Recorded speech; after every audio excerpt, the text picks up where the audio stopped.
Okay, ನಾವು ದೇವ್ರ ವಾಕ್ಯಕ್ಕೆ ಹೋಗ್ಬಿಡೋಣ. ನಿಜವಾಗ್ಲೂ ಸಂತೋಷ. 15 ಜನ ಬಂದಿದ್ದು. ನನಗೆ ದುಃಖದ ಸಂಗತಿ, ಒಂದು ತಂದೆ ತನ್ನ ಮಕ್ಕಳು ಹೆಂಗಿರ್ಬೇಕಂತ ಇಷ್ಟಪಡ್ತಾನೆ. ಒಬ್ಬ ಕಳ್ಳ ಆದ್ರೆ, ಒಬ್ಬ ಪೊಲೀಸ್ ಆದ್ರೆ, ಪೊಲೀಸ್ ಆದವನು ನೋಡಪ್ಪ ಅಂತಾನೆ, ಇವನು ನನ್ನ ಮಾತು ಕೇಳ್ತಾವನೆ ಅಂತ. ಕಳ್ಳನ ನೋಡಿ ಹೇಳ್ತಾನೆ, ಇವನು ನನ್ನ ಮಾತು ಕೇಳಲಿಲ್ಲ ಅಂತ. ಇಲ್ಲಿರೋ ಅಪ್ಪ ಅಮ್ಮನಿಗೆ ನೋವಾಗುತ್ತೆ. ಪರಲೋಕದ ತಂದೆ ಭೂಲೋಕದಲ್ಲಿ ಸಭೆನ ನೋಡ್ತಾನೆ. ಯಾವ ಸಭೆ ನೀತಿವಂತಿಯ ಸಭೆ, ಯಾವ ಸಭೆ ತಗ್ಗಿಸಲ್ಪಟ್ಟ ಸಭೆ, ಯಾವ ಸಭೆ ದೇವರಿಗೆ ಭಯಪಡುವ ಸಭೆ, ಯಾವ ಸಭೆ ದೇವರಿಗಾಗಿ ಜೀವಿಸ್ತಾ ಇದೆ, ಯಾವ ಸಭೆ ದೇವರ ಆಜ್ಞೆಯನ್ನು ಕೈಗೊಂಡು ನಡೀತಾ ಇದೆ, ಯಾವ ಸಭೆಯಲ್ಲಿ ದೇವರ ಕಟ್ಟಳೆಗಳು ನಡೀತಾ ಇದೆ, ಅದನ್ನ ಪರಲೋಕದ ದೇವರು ಕೂತ್ಕೊಂಡು ನೋಡ್ತಾನೆ. ಒಂದೇ ಒಂದು ವಚನ ಓದ್ರಿ.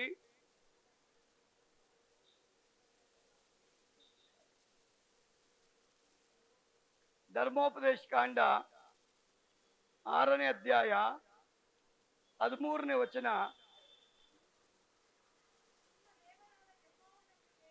ನಿಮ್ಮ ದೇವರಾದ ಯೆಹೋವನಲ್ಲಿಯೇ ಭಯಭಕ್ತಿ ಉಳ್ಳವರಾಗಿರಬೇಕು, ಆತನನ್ನೇ ಸೇವಿಸಬೇಕು, ಆತನ ಹೆಸರನ್ನ ಹೇಳಿ ಪ್ರಮಾಣ ಮಾಡಬೇಕು.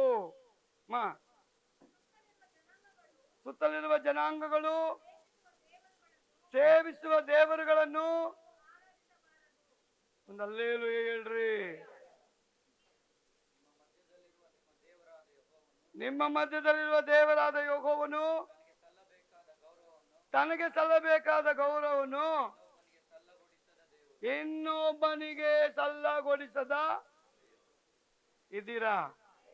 ನನ್ನ ದೇವರು ಮೋಸಗೆ ಹೇಳ್ತಾನೆ, ಈ ಜನಗಳಿಗೆ ಒಂದು ಆಜ್ಞೆ ಮತ್ತು ಕಟ್ಟಳೆನ ನಾನು ಕೊಡ್ತೇನೆ. ಅವ್ರೇನ್ ಮಾಡ್ಬೇಕು ಅಂದ್ರೆ, ನನ್ನಲ್ಲಿ ಅವರು ಭಯಭಕ್ತಿ ಉಳ್ಳವರಾಗಿರ್ಬೇಕು, ನನ್ನನ್ನು ಸೇವಿಸಬೇಕು, ನನ್ನ ಹೆಸರನ್ನು ಹೇಳಿ ಅವರು ಪ್ರಮಾಣ ಮಾಡಬೇಕು. ಇದಕ್ಕಾಗಿ ಇಸ್ರಾಯೇಲ್ ಜನಗಳನ್ನ ದೇವರು ಆರಿಸ್ಕೊಂಡಂತೆ. ನೀವು ದೇವರಿಗೆ ಭಯ ಪಡಬೇಕು, ಆತನಿಗೆ ಆರಾಧನೆ ಮಾಡಬೇಕು, ಆತನಿಗೆ ವಿಧೇಯರಾಗಬೇಕು, ಆತನ ಸತ್ಯ ಬೋಧನೆಗೆ ಅನುಗುಣವಾಗಿ ಜೀವಿಸಬೇಕು. ಇದನ್ನ ಮೋಸಗೆ ಹೇಳ್ತಾನೆ, ಯಾರೆಲ್ಲ ಇದ್ದಾರೋ ಅವ್ರಿಗೆ ಹೋಗಿ ಹೇಳು, ನನ್ನ ಬಿಟ್ಟು ನೀವು ಯಾರನ್ನೂ ಆರಾಧನೆ ಮಾಡಬಾರ್ದು, ನನ್ನ ನಾಮದಲ್ಲಿ ನೀವು ಪ್ರಮಾಣ ಮಾಡಬೇಕು, ನನ್ನ ನಾಮವನ್ನು ನೀವು ಉಚ್ಚರಿಸಬೇಕು. ನಾನು ಅವರನ್ನ ನೋಡುವಾಗ ಅವರ ಒಳಗಡೆ ನನ್ನ ಭಯ ಕಾಣಬೇಕು, ನನ್ನ ಜನರಾಗಿ ಭಯಭಕ್ತಿ ಕಾಣಬೇಕು. ಅವರ ಆಲಯದಲ್ಲಿ ನೋಡುವಾಗ, ಮನೆಯಲ್ಲಿ ನೋಡುವಾಗ ಅವರ ಒಳಗಡೆ ದೇವರ ಭಯ ಕಾಣಬೇಕು. ಅದು ಯಾವ ದೇವರ ಭಯ? ಸತ್ಯ ದೇವರ ಭಯ ಅಂತೆ. ಸತ್ಯ ದೇವರ ಭಯ ವಿಶ್ವಾಸಿಯ ಒಳಗೆ ಕಾಣಲ್ಪಡಬೇಕು ಅಂತ ದೇವರ ಆಜ್ಞೆ. ಅದನ್ನು ಮೋಸಸ್ಗೆ ದೇವರು ಹೇಳ್ತಾರೆ, ಇದೇ ನಾನು ಕೊಡುವಂತ ಕಟ್ಟಳೆ. ಈ ಕಟ್ಟಳೆಯನ್ನು ಇವರು ಪರಿಪಾಲನೆ ಮಾಡಬೇಕು. ಯಾಕಂದ್ರೆ ಕೀರ್ತನೆಗಾರ ಹೇಳ್ತಾನೆ 2:11 ಯೆಹೋವನನ್ನ ಭಯಭಕ್ತಿಯಿಂದ ಸೇವಿಸಿರಿ, ನಡುಗುತ್ತಾ ಉಲ್ಲಾಸ ಪಡಿರಿ. ಪರಿಶುದ್ಧಾತ್ಮನು ಇರುವಂತವರು ಮಾತ್ರ ಈ ರೀತಿಯಾಗಿ ಭಯ ಪಡಕ್ಕೆ ಸಾಧ್ಯ, ಈ ರೀತಿಯಾಗಿ ನಡೆಯಕ್ಕೆ ಸಾಧ್ಯ, ಈ ರೀತಿಯಾಗಿ ವಿಧೇಯರಾಗೋದಕ್ಕೆ ಸಾಧ್ಯ.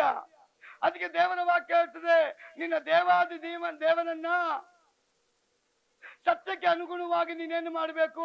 ಆರಾಧನೆ ಮಾಡಬೇಕು, ಪ್ರಾರ್ಥನೆ ಮಾಡಬೇಕು, ವಿಧೇಯನಾಗಬೇಕು, ದೇವರ ಸಭೆ ಹೇಳೋದನ್ನ ಶ್ರದ್ಧೆಯಿಂದ ಕೈಗೊಂಡು ನಡಿಬೇಕು. ಆ ಭಯ ಆರಿಸಲ್ಪಟ್ಟ ಜನರ ಒಳಗೆ ನಾನು ಕಾಣಬೇಕು.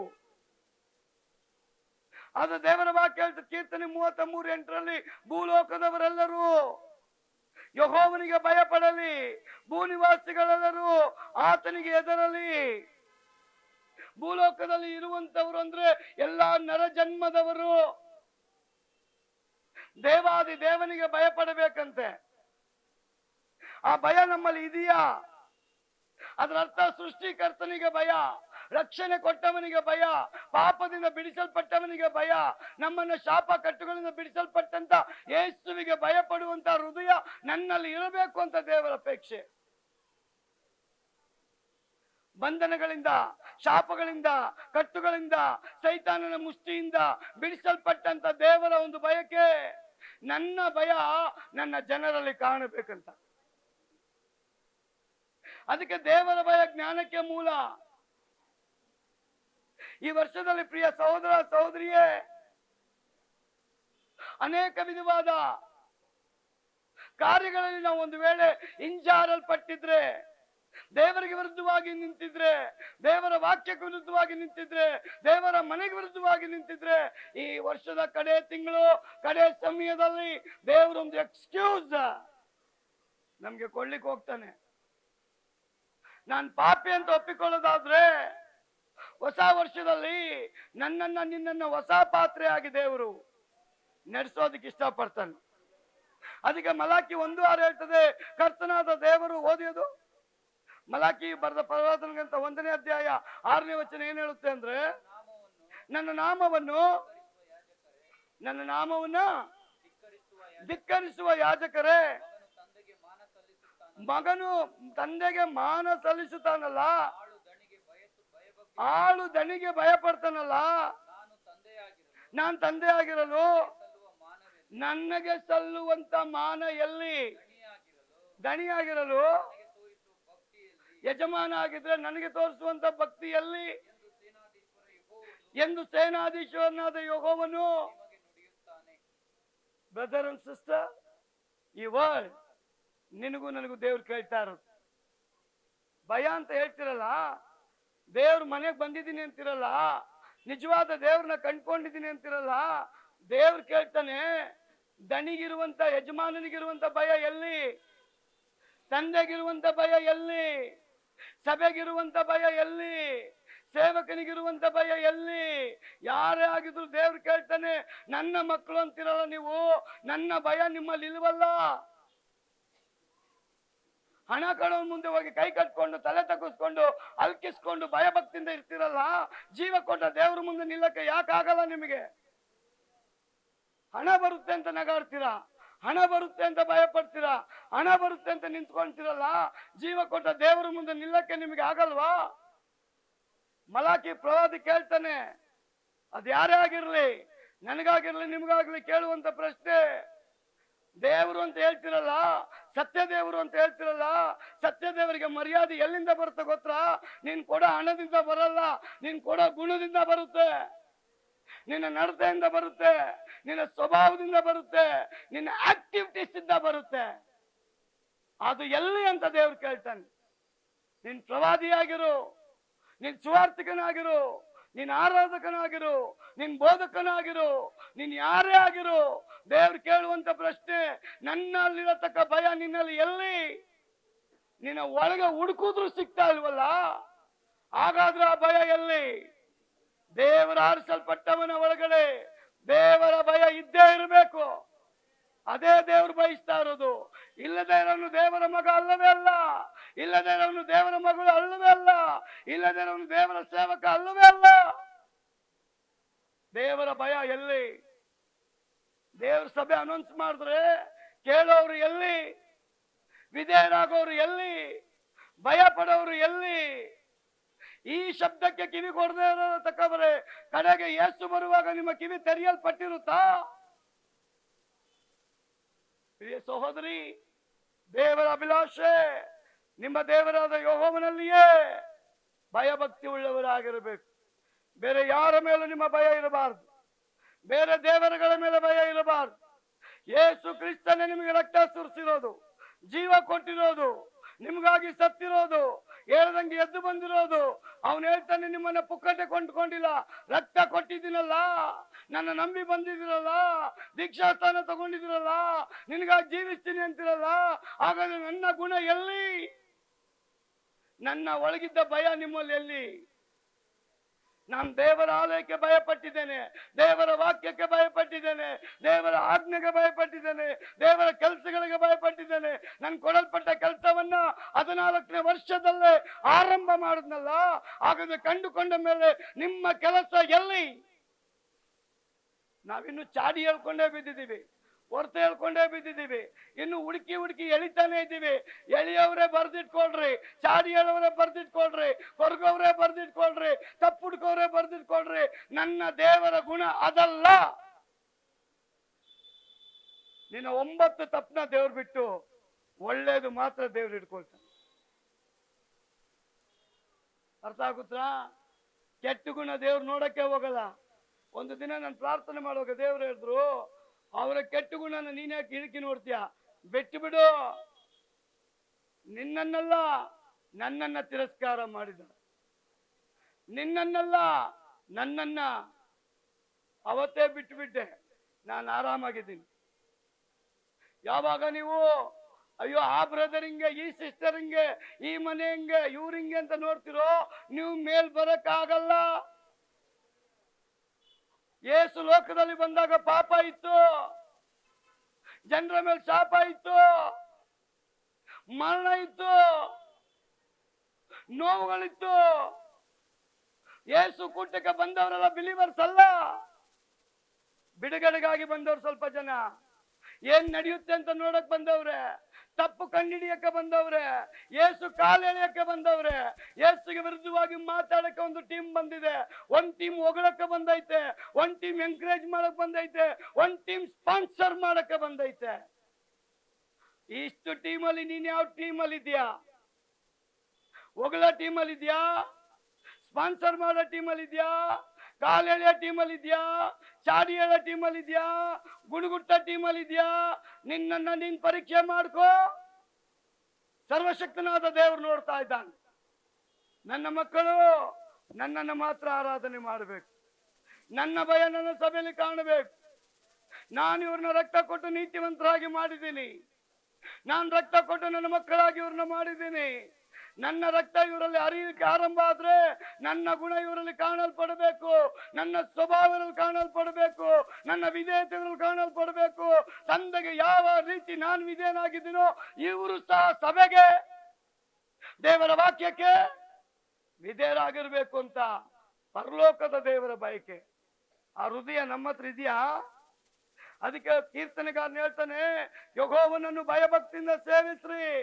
ಹೆಂಗ್ ಹೇಳ್ತಾನೆ ನೋಡ್ರಿ, ನಡುಗುತ್ತಾ ನಡುಗುತ್ತಾ ಉಲ್ಲಾಸ ಪಡಿಯಂತೆ.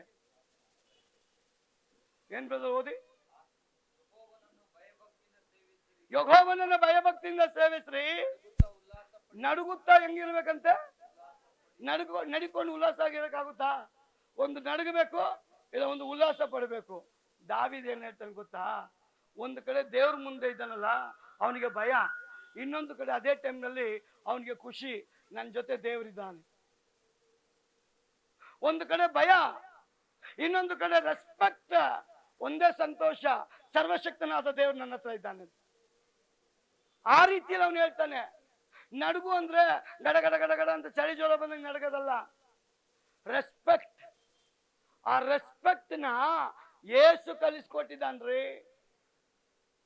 ಯೇಸು ಕಲಿಸಿಕೊಟ್ಟದನ್ನ ಸಭೆ ಕಲಿಬೇಕು. ಯೇಸು ಹೇಳಿದನ್ನ ಸಭೆ ಕೇಳಬೇಕು. ಯೇಸು ಹೇಳಿದನ್ನ ಸಭೆ ಮಾಡಬೇಕು. ಯೇಸು ಬರೋವರೆಗೂ ನಮಗೆ ಕೆಲಸ ಕೊಟ್ಟಿದ್ದಾನೆ, ಅದನ್ನ ನಾನು ನೀವು ಮಾಡಿ ತೋರಿಸಬೇಕು. ಅದಕ್ಕೆ ಜೀವ ಉಳ್ಳ ಸಭೆ ಅಂತ ಕರೆಯೋದು. ಸತ್ತೋಗಿರೋ ಸಭೆಯಲ್ಲಿ ಸತ್ತೋದವ್ರು ಮಾತ್ರ ಇರ್ತಾರೆ, ಜೀವ ಇರೋ ಸಭೆಯಲ್ಲಿ ಜೀವ ಉಳ್ಳವರು ಇರ್ತಾರೆ. ದೇವ್ರು ಕೇಳ್ತಾನೆ, ನನ್ನ ಮಕ್ಕಳು ಅಂತ ಇದ್ರಲ್ಲ ನೀವು, ಎಲ್ಲಿ ನನ್ನ ಭಯ, ಎಲ್ಲಿ ನನ್ನ ವಿಧೇಯತೆ, ಎಲ್ಲಿ ನನ್ನ ಅನೌನ್ಸ್ಮೆಂಟ್ಗೆ ನಿಮ್ಮ ರೆಸ್ಪಾನ್ಸಿಬಿಲಿಟಿ? ಉತ್ತರ ಇದೆಯಾ? ಉತ್ತರ ಇದೆಯಾ? ಉತ್ತರ ಇದೆಯಾ ಪ್ರಿಯ ದೇವಜನರೇ?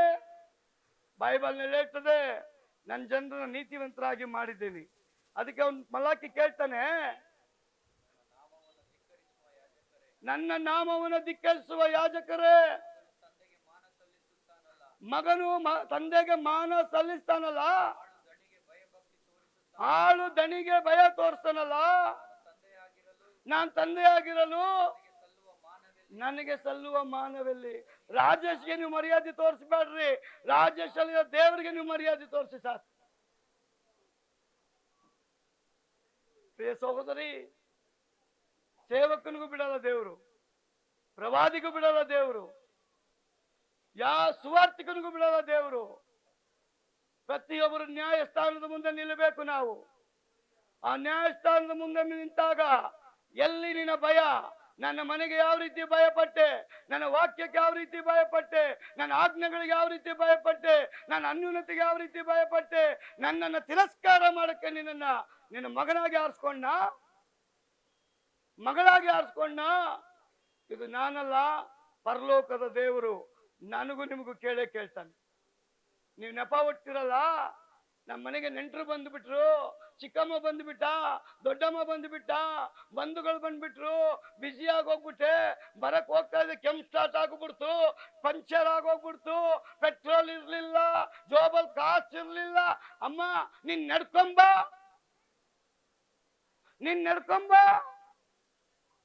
ಆ ವೈರಾಗ್ಯ ನಿನ್ನೊಳಗಿರ್ಬೇಕು. ನಾನು ದೇವ್ರ ಮನೆಗೆ ಹೋಗ್ಲೇಬೇಕು. ಅದಿವತ್ತಿಲ್ಲ.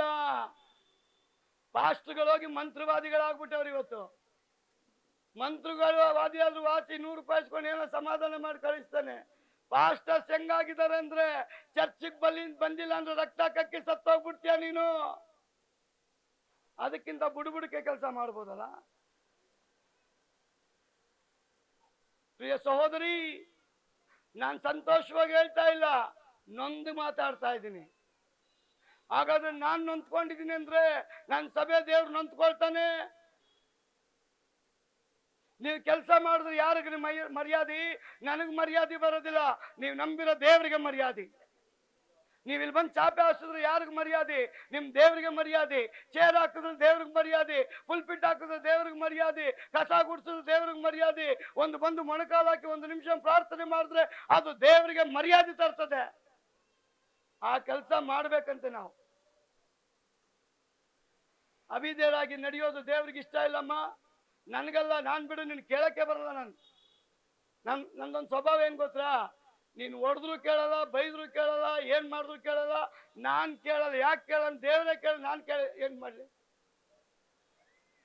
ನಿಮ್ ಮಗು ಹುಟ್ಟಿದ ಮೇಲೆ ನಡೆಯೋದು ನಿಮ್ ಕಲ್ಸೋದು ನಿಮ್ ಧರ್ಮ. ಕಲಿಯಕ್ ಬಂದ್ಮೇಲೆ ನಡಿಬೇಕಾದ್ರೆ ಅದ್ರ ಧರ್ಮ. ಏಸು ಹೇಳ್ತಾನೆ, ಹುಡುಕಿ ನಾನ್ ಬಂದೆ, ನಿಮ್ನ ಆರಿಸ್ಕೊಂಡೆ, ಇನ್ ಸಾಯೋವರೆಗೂ ನೀನ್ ನನ್ನ ಹಿಂದೆ ಬರ್ಬೇಕು. ನಾನ್ ನಿನ್ನ ಹಿಂದೆ ಬರಲ್ಲ. ಯಾಕೋ ಬದುಕು ಹೇಳ್ತಾನೆ, ದೇವ್ರ ಸಮೀಪಕ್ಕೆ ಬನ್ರಿ, ಅವನ್ ನಿಮ್ ಸಮೀಪಕ್ಕೆ ಬರ್ತಾನೆ. Hallelujah, hallelujah. ಹಾಗಾದ್ರೆ ಮಲಾಕಿ ಕೇಳ್ತಾ ಇರೋದು ಸರಿನಲ್ಲ?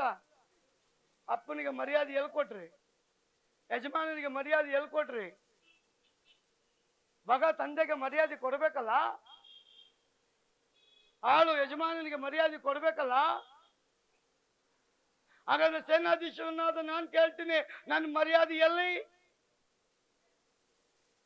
ಯಜಮಾನನಾದರೆ ಆಳಿನ ಭಯವೆಲ್ಲಿ? ತಂದೆಯಾಗಿದ್ದರೆ ಮಗನ ಭಯಭಕ್ತಿಯಲ್ಲಿ. ಹಾಗಾದ್ರೆ ಪ್ರಿಯ ದೇವ ಜನರು, ಈ ಭಾರತ ದೇಶದಲ್ಲೆಲ್ಲ, ಇಡೀ ಪ್ರಪಂಚದಲ್ಲಿ ದೇವರ ಭಯ ಕಮ್ಮಿ ಆಗೋಗಿದೆ. ಅನೇಕ ವಿಗ್ರಹಗಳು ಜನರ ಒಳಗೆ ಭಯವನ್ನ ತಂದು ಸತ್ಯದೇವರ ಭಯವನ್ನ ಕಾಣದಾಗೆ ಮಾಡಿಬಿಟ್ಟಿದೆಯಲ್ಲ. ಅದಕ್ಕೆ ದೇವ್ರು ಹೇಳ್ತಾನೆ, ನನ್ನವರಂತ ಹೆಸರು ಹೇಳ್ಕೊಂಡು ಎಲ್ಲೆಲ್ಲೋ ಹೋಗ್ತಾ ಇದ್ದೀರಲ್ಲ, ನನ್ನ ಮರ್ಯಾದೆ ನಾನು ಯಾವತ್ತೂ ಬಿಟ್ಟು ಕೊಡೋದೇ ಇಲ್ಲ. ನೀನು ನನ್ನ ಬಂದು ಕೇಳು, ನಾನು ನಿನಗೇನ್ ಬೇಕೋ ಅದನ್ನು ಒದಗಿಸ್ಕೊಡ್ತೇನೆ. Hallelujah, hallelujah, hallelujah. ನಮ್ಮ ದೇವರಿಗೆ ಮರ್ಯಾದೆ ಕೊಡೋದಕ್ಕೆ ನಾವು ರೆಡಿ ಇದ್ದೀವಾ? ನಾವು ರೆಡಿ ಇದ್ದೀವಾ? ವಿಶ್ವಾಸಿಗಳ ಮನೆಗಳು ಹೆಂಗಾಗಿದೆ ಇವತ್ತು ಅಂದ್ರೆ, ನಾಯಿಗಳ ತರ ಆಗೋಗ್ಬಿಟ್ಟಿದೆ. ನಾಯಿ ಏನ್ ಮಾಡುತ್ತೆ? ನಾಯಿ ಏನ್ ಮಾಡ್ತ್ರಿ? 4 ನಾಯಿನ ತಗೊಂಬನ್ರಿ, ಒಂದು ಮೂಳೆನ ಹಾಕಿ, ನೀನ್ ಮೊದ್ಲೋಗಿ ತಿನ್ಕೊಂಬ ಅಂತ ಬಿಡುತ್ತಾ? ಆ ಮೂಳೆ ಬಿಟ್ಟು ಬಿಡ್ತದೆ. ಇನ್ನೊಂದು ನಾಯಿದು ಕಿವಿನ ಹಾಕಿ ಹರಡು ಬಿಡ್ತದೆ. ಎಲ್ಲೆಲ್ಲಿ ಗಾಯ ಆಗಿರುತ್ತೆ ಅಂತಾನೆ ಗೊತ್ತಿರಲ್ಲ. ವಿಶ್ವಾಸಿಗಳಿಗೆ ಜಗಳ ಮಾಡಕ್ಕೆ, ಲೋಕಾರೂಢಿಯಾಗಿ ಜೀವಿಸೋದಕ್ಕೆ ದೇವರು ಕರೆದಿಲ್ಲ. ನನ್ನವರು ನನ್ನ ಭಯಭಕ್ತಿಯಲ್ಲಿ ನಡಿಬೇಕು. ನನ್ನ ಸಭೆ ಭಯಭಕ್ತಿಯಲ್ಲಿ ನಡಿಬೇಕು. ನನ್ನ ವಿಶ್ವಾಸಿಯ ಮನೆ ಭಯಭಕ್ತಿಯಲ್ಲಿ ಇರಬೇಕು. ಅನ್ಯ ಜನಗಳು ನೋಡಿ ಇವರಲ್ಲಿ ದೇವರಿದ್ದಾನೆ ಅಂತ ಹೇಳಬೇಕು. ಎಷ್ಟು ಜನಕ್ಕೆ ಆಸೆ? ನೀನ್ 4 ಜನಕ್ಕೆ ಊಟಕ್ಕೆ ಕರೆದು ಕ್ರಿಸ್ಮಸ್ ದಿನ ಊಟ ಹಾಕಿದ ತಕ್ಷಣ ನಿನಗೆ ದೇವ್ರ ಭಯ ಭಕ್ತಿ ತುಂಬಾ ಐತೆ ಅಂತ ಅಲ್ಲಮ್ಮ. ಅದು ಯೇಸು ಸ್ವಾಮಿ ಪ್ರೀತಿನ ಸಾರಕ್ಕೋಸ್ಕರ ಅನ್ಯರನ್ನ ಕರೆದು ಊಟ ಹಾಕಬೇಕು. ಅವನ ದಾನ ಧರ್ಮಗಳನ್ನ, ಅವನ ಒಳ್ಳೆ ಗುಣಗಳನ್ನ ಅನ್ಯರಲ್ಲಿ ನಾವು ಸಾರಬೇಕು. ಹಲ್ಲೆಲೂಯ. ಅದಕ್ಕೋಸ್ಕರನೇ ಆ ದಿನವನ್ನು ಇಡೀ ಪ್ರಪಂಚ ಬಹಳ ಸಂತೋಷ ಭರಿತರಾಗಿ ಆಚರಿಸ್ತಾರೆ. ಸಂತೋಷ ಪಡುವಂತ ಟೈಮ್ನಲ್ಲಿ ಸಂತೋಷ ಪಡಬೇಕು. ದೇವ ಸನ್ನಿಧಾನದಲ್ಲಿ ಭಯ ಪಡುವ ಟೈಮ್ನಲ್ಲಿ ಭಯಭಕ್ತಿಯಿಂದ ನಾವು ಇರಬೇಕು. ಐಕ್ಯತೆ ಆಗಿ ಕೂಡಿ ಬಂದಾಗ ಆ ಒನ್ನೆಸ್ ದೇವರ ಶಕ್ತಿನ ಕೊಂಡು ತರ್ತದಂತೆ. ಅದಕ್ಕೆ ಅಪೊಸ್ತಲರ ಕೃತ್ಯದಲ್ಲಿ ನಾವು ನೋಡ್ತೇವೆ, ಅವರ ಮಂಡಳಿ ಮನಸ್ಸು ಒಂದಾಗಿದ್ದಾಗ ದೇವರಾತ್ಮನ ಕಾರ್ಯ ಪ್ರಬಲವಾಗಿ ನಡೀತಾ ಇತ್ತಂತೆ. ಈ ಸಭೆ ಪ್ರಬಲವಾಗಿ ನಡಿಬೇಕು ಅಂದ್ರೆ ಮುಖ್ಯವಾಗಿ ನಮ್ಮಲ್ಲಿ ಏನಿರಬೇಕು ಹೇಳ್ರಿ? ಇಲ್ಲಿ ಪ್ರಬಲವಾಗಿ ದೇವರ ಕಾರ್ಯ ಇರಬೇಕು ಅಂದ್ರೆ ಏನಿರ್ಬೇಕು? ಒನ್ನೆಸ್. ಎರಡನೇದು ಪ್ರೇಯರ್. ಮೂರನೇದು ಯಾವನ್ ಕಿವಿ ಉದ್ದರು ನೀವು ತಲೆ ಕೆಡಿಸ್ಕೊಂಬಾರ್ದು. ಇದು ದೇವ್ರ ಮನೆ ರೀ, ಇದು ಯಾರ್ದು ಅತ್ತೆ ಮನೆ ಅಲ್ಲ. ಅರ್ಥ ಆಯ್ತಾ? ದೇವ್ರ ಮನೆಯಲ್ಲಿ ಎಲ್ಲಾರು ಸಂತೋಷ ಪಡುವಾಗ ನಾವೆಲ್ಲರೂ ಏನ್ ಮಾಡ್ಬೇಕು? ಎಲ್ಲಾರು ದುಃಖ ಪಡುವಾಗ ನಾವೆಲ್ಲ ಏನ್ ಮಾಡ್ಬೇಕು? ಎಲ್ಲಾರು ಕಷ್ಟ ಅಂದಾಗ ನಾವೆಲ್ಲ ಒಂದುಗೂಡಿ ಏನ್ ಮಾಡ್ಬೇಕು? ಕೈಲಾದವ್ರು ಸಹಾಯ ಮಾಡ್ಬೇಕಂತೆ. ನಾವಿದ್ರು ಕೊಡಲ್ಲ, ಇಲ್ದೇ ಹೋದ್ರು ಕೊಡಲ್ಲ. ಆಗ ದೇವ್ರು ನಿಮ್ಗೂ ನನಗೂ ಲೆಕ್ಕ ಕೇಳ್ತಾನೆ. ಇವನ್ನ ಶ್ರೀಮಂತ ಮಾಡ್ನಲ್ಲ, ಏನಕ್ಕೆ ಒಂದು 4 ಜನಕ್ಕೆ ಸಭೆ ಮೂಲಕ ಒಂದು ದಾನ ಧರ್ಮ ಮಾಡ್ಲಿಲ್ವಲ್ಲ? ಒಂದು 5 kg ಅಕ್ಕಿ ದಾನವಾಗಿ ಇವನು ಕೊಡ್ಲಿಲ್ವಲ್ಲ ಸಭೆ ಮೂಲಕ? ಹಂಗಾದ್ರೆ ನಿಮ್ ಶ್ರೀಮಂತ ಆಗಿ ಲಾಭ ಏನ್? 10,000 ಕೊಟ್ಟು ರೇಷ್ಮೆ ಸೀರೆ ತಗೊಂಡ್ಬರ್ತೀರಾ, 1,000 ಕೊಟ್ಟು ಒಂದಿಬ್ರು ಊಟ ಹಾಕಲ್ವಾ? ಶೂಟ್ ಹಾಕೊಂತೀರಾ, ಒಂದು 500 ರೂಪಾಯಿ ಕೊಟ್ಟು ಒಂದು ಬಡವನಿಗೆ ಊಟ ಹಾಕಲ್ವೇ? ಪಾಸ್ಟರ್ ತಗೊಳ್ರಿ, ಬಡವನಿಗೆ ಊಟ ಕೊಡ್ರಿ, ನಮ್ಮ ಸಭೆ ಮೂಲಕ ಒಂದು 4 ಜನಕ್ಕೆ ಬಟ್ಟೆ ಕೊಡ್ರಿ, ಒಂದು 5 ಜನಕ್ಕೆ ಬೆಡ್ಶೀಟ್ ಕೊಡ್ರಿ. ಅದು ನನ್ನ ತಪ್ಪ ಇಲ್ಲ ನಿಮ್ ತಪ್ಪ ನನಗಂತೂ ಗೊತ್ತಿಲ್ಲ. ಆದ್ರೆ ಯೇಸು ಸ್ವಾಮಿ ಪ್ರಾಕ್ಟಿಕಲ್ ಆಗಿ ತೋರಿಸ್ತಾನೆ. ಆತ್ಮಿಕ ಮನ್ನ ಕೊಟ್ಟು ಶಾರೀರಿಕ ಮನ್ನನು ಕೊಡ್ತಾನೆ. ಅವ್ರು ಏನು ಇಲ್ಲ ಅಂತಾರೆ, ರೊಟ್ಟಿ ತಗೊಂಬ, ಮೀನ್ ತಗೊಂಬ, ನಿಮ್ಮ ಹತ್ರ ಏನಿದೆಯೋ ಸ್ವಾಮಿ ಕೈಗೆ ಬಂದ್ರೆ ಅದು ಚೇಂಜ್ ಆಗೋದು, ಅದು ಚೇಂಜ್ ಆಗೋದು. ಹಲ್ಲೆಲೂಯ. ನಾನು ಯಾಕೆ ಹೇಳ್ತಿದ್ದು ನನಗೆ ಗೊತ್ತಿಲ್ಲ. ನಿಮ್ಮನ್ನು ನೀತಿವಂತರಾಗಿ ಮಾಡಲ್ಪಟ್ಟ ದೇವರು ಹೇಳ್ತಾನೆ, ನನ್ನ ಭಯ ಎಲ್ಲಿ? ನಾವು ನೀತಿವಂತರು, ಬಿಲೀವರ್ಸ್, ವಿಶ್ವಾಸಿ, ಅನ್ಯ ಭಾಷೆ ಮಾತಾಡೋರು, ಟಂಗ್ಸ್ ಅಲ್ಲಿ ಇರೋರು, ವೇರ್ ಇಸ್ ಗಾಡ್ ಕಾರ್ಯ? ನನ್ನನ್ನು ನೋಡಿ ದೇವ್ರು ಕೇಳ್ತಾನೆ, ನಿಮ್ಮನ್ನು ನೋಡಿ ದೇವ್ರು ಕೇಳ್ತಾನೆ. ಮಲಾಕ್ಯನ್ ಹೇಳ್ತಾನೆ, ತಂದೆಗೆ ಸಲ್ಲಬೇಕಾದ ಗೌರವ ಮಗನೇ ಎಲ್ಲಿ? ಎಷ್ಟೋ ಅಪ್ಪ ಮಗ ಪ್ರಾಯಕ್ಕೆ ಬಂದು ಮಾತು ಕೇಳಲಿಲ್ಲ ಅಂದ್ರೆ ಮನೆ ಬಿಟ್ಟೆ ಓಡಿಸ್ಬಿಡ್ತಾರೆ. ನೋಡಿದೀರಾ? ಹೆಣ್ಮಕ್ಳಾಗ್ಲಿ ಗಂಡ್ಮಕ್ಳಾಗ್ಲಿ ಮನೆ ಮಾತು ಕೇಳಲಿಲ್ಲ ಅಂದ್ರೆ ಅವ್ರನ್ನ ಓಡಿಸೋ ಬಿಡ್ತಾರೆ. ಈ ಅಪ್ಪನೇ ಈ ಹೃದಯದಲ್ಲಿ ಇರ್ಬೇಕಾದ್ರೆ ಪರಲೋಕದ ದೇವರ ಹೃದಯ ನಮ್ ನಿಮಿತ್ತ ಎಷ್ಟೋ ಸಾರಿ ಒಡೆದೋಯ್ತು. ಆದ್ರೆ ಏಸು ನಿಂತ್ಕೊಂಡು ನಮ್ಮ ಮಧ್ಯ ಇವರಿಗೆ ರಕ್ತ ಕೊಟ್ಟಿದ್ವಿ. ಸ್ವಲ್ಪ ತಾಳ್ಮೆ, ಅವನು ನಾಳೆ ಚೇಂಜ್ ಆಗ್ತಾನೆ, ಅವನು ಇವತ್ತು ಚೇಂಜ್ ಆಗ್ತಾನೆ, ಅವನು ಮಾರ್ಪಡ್ತಾನೆ, ಅವನು ಒಳ್ಳೆಯವನಾಗ್ತಾನೆ, ಅವನ ಸ್ವಭಾವ ಹೊರಟೋಗುತ್ತೆ. ನೂತನ ಸ್ವಭಾವಕ್ಕೆ ಈ ಸಭೆ ಮಾರ್ಪಡುತ್ತೆ. ಸ್ವಲ್ಪ ಸಮಯ ಕೊಡಪ್ಪ. ಇದು ಯೇಸುವಿನ ವಿಜ್ಞಾಪನೆ. ಆ ಯೇಸು ಕಳುಹಿಸಲ್ಪಟ್ಟ ಪರಿಶುದ್ಧಾತ್ಮನು ಇವತ್ತು ನಮ್ಮಲ್ಲಿ ಸಂತೋಷವಾಗಿದ್ದಾನೆ ಅನ್ಕೊಂಡಿದ್ದೀರಾ? ನೀವು ಸಂತೋಷವಾಗಿದ್ದೀರಿ ಅನ್ಕೊಂಡಿದ್ದೀರಾ? ನಾವು ಮಾಡೋ ಕಚಲ ಕೆಲಸಕ್ಕೆ ಪರಿಶುದ್ಧಾತ್ಮ ನೊಂದ್ಕೊಂಡ್ಬಿಟ್ಟಿದ್ದ. ನಂಗೆ ಅವನು ವಿಲಿ ವಿಲಿ ವಿಲಿ ವಿಲಿ ಅಂತ ವೇದನೆ ಪಡ್ತಾನೆ. ಅವನು ಎಷ್ಟೋ ಸಾರಿ ಯೇಸು ಕೇಳ್ಕೊಂಡಿರ್ಬೋದು, ಇವನಿಂದ ನನ್ನ ಆಚೆ ತೆಗಿ ಆಚೆ ತೆಗಿ ಆಚೆ ತೆಗಿ ಅಂತ. ಆದ್ರೂ ನೀವೇನ್ ಕಷ್ಟ ಕೊಟ್ರು ಅವನು ಮೌನವಾಗಿದ್ದಾನಂತೆ. ಒಂದು ಸಲ ಬಂದು ಯೇಸುಗೆ ಶಿಲುಬೆಗೆ ಹೊಡೆದು ಬಿಟ್ರು. ಆದ್ರೆ ಇವತ್ತು ನಾವೇನ್ ಮಾಡ್ತಾ ಇದ್ದೀವಿ ಗೊತ್ತಾ? ಅವನ್ ಮಾತನ್ನ ಕೇಳಂಗೆ ನಡೀತಾ ಇದ್ದೀವಿ, ಕೇಳ್ತಾ ಇಲ್ಲ. ಭಯ ಇರಂಗೆ ನಡೀತಾ ಇದ್ದೀವಿ, ನಮ್ಮಲ್ಲಿ ಭಯ ಇಲ್ಲ. ದೇವರ ಮಕ್ಕಳ ತರ ಜೀವಿಸ್ತಾ ಇದ್ದೀವಿ, ನಿಜವಾದ ದೇವರ ಮಕ್ಕಳಲ್ಲ. ಅನ್ಯ ಭಾಷೆ ಮಾತಾಡ್ದಂಗೆ ಜೀವಿಸ್ತಾ ಇದ್ದೀವಿ, ಆದ್ರೆ ನಿಜವಾದ ಅನ್ಯ ಭಾಷೆ ಅಲ್ಲ. ಯೇಸು ಹತ್ರ ಶಿಷ್ಯರಿಗೆ ಸಾಕಾಗಿ ಹೋಗ್ಬಿಡ್ತು. ಹಂಗಾದ್ರೆ ನಿನ್ನ ಹತ್ರ ಯಾರಪ್ಪ ಇರಕ್ ಸಾಧ್ಯ? ದೇವ್ರು ಹೇಳ್ತಾನೆ, ಮನುಷ್ಯನಿಗೆ ಅಸಾಧ್ಯ, ನನಗೆ ಸಾಧ್ಯ. ಪರಿಶುದ್ಧವಾದ ಜೀವನ ಮಾಡಕ್ಕೆ ದೇವರಿಂದ ಸಾಧ್ಯ, ದೇವರ ಮಕ್ಕಳಿಗೆ ಸಾಧ್ಯ. ಸಮಾಧಾನವಾಗಿ ಇರೋಕ್ಕೆ ದೇವರಿಂದ ಮಕ್ಕಳಿಗೆ ಸಾಧ್ಯ. ಚಾಡಿ ಹೇಳ್ದೆ ಇರಂಗೆ ದೇವರ ಮಕ್ಕಳಿಗೆ ಸಾಧ್ಯ. ಕ್ರಿಸ್ತನ ಪ್ರೀತಿಯನ್ನು ಲೋಕಕ್ಕೆ ಸಾರುವುದಕ್ಕೆ ದೇವರ ಮಕ್ಕಳಿಗೆ ಸಾಧ್ಯ. ಜಗಳ ಆಗದಂಗೆ ಇರೋಕ್ಕೆ ದೇವರ ಮಕ್ಕಳಿಗೆ ಸಾಧ್ಯ. ನೀವು ಬೆಳೆಸ್ಕೊಂಡಂಗೆ ದೇವ್ರು ಬೆಳೆಸ್ತಾನೆ. ಅದಕ್ಕೆ ದೇವ್ರು ಹೇಳ್ತಾನೆ, ನಿಮ್ಗೆ ಕಲಿಯಕ್ಕೆ ಇಷ್ಟನಾ? ನನ್ನ ಹತ್ರ ಬಂದ್ರೆ ನಾನು ಕಲಿಸ್ಕೊಡ್ತೀನಿ. ನೀವು ಬರೀ ಬೈಬಲ್ ಓದಿ ಹಾಡು ಹೇಳ್ಬಿಟ್ಟು ಚಪ್ಪಾಳೆ ಹೊಡೆದು ಮನೆಗೆ ಹೋದ್ರೆ ನೀವು ಬಿಲಿವರ್ಸ್ ಅಲ್ಲ. ನಿಮ್ಮ ಕ್ರಿಯೆಗಳಿಂದ ನೀವು ಬಿಲಿವರ್ಸ್ ತೋರಿಸ್ಬೇಕು. ಒಳ್ಳೆ ಸಮಾರ್ಯದವನಾಗಿ ಕಾಣಬೇಕು. ಗಾಯಪಟ್ಟವನಿಗೆ ಹೋಗಿ ಮುಲಾಮಚ್ಚಿ ಅವನ್ನ ಆಧರಿಸಿ ಕೈಯಲ್ಲಿ 10 ರೂಪಾಯಿ ಇದ್ರೆ ಅವನ ಕೈಗೆ ಕೊಟ್ಟು ಬರ್ಬೇಕು. ಅದು ಯೇಸು ಸ್ವಾಮಿ ಸ್ವಭಾವ. ಫಾರಿನ್ ಕಂಟ್ರಿಗಳಲ್ಲಿ ಕ್ರೈಸ್ತರು ಏನ್ ಮಾಡ್ತಾರೆ ಗೊತ್ತಾ? ಹಣ ಜಾಸ್ತಿ ಇದೆ ಅಂತಲ್ಲ, ಅವ್ರ ವರ್ಷದ 1 ತಿಂಗಳ ಸಂಬಳ ಬಡ ರಾಷ್ಟ್ರಕ್ಕೆ ಕ್ರಿಸ್ತನ ನಿಮಿತ್ತ ಆ ಸಂಬಳನ ದಾನ ಕೊಡ್ತಾರಂತೆ. ಆ ಸಂಬಳ ನಮ್ಮ ದೇಶದ ತರ 5,000, 10,000, 20,000 ಇರಲ್ಲ. 10 ಲಕ್ಷ, 20 ಲಕ್ಷ, 15 ಲಕ್ಷ, 50 ಲಕ್ಷ ಹಂಗಿರ್ತವೆ.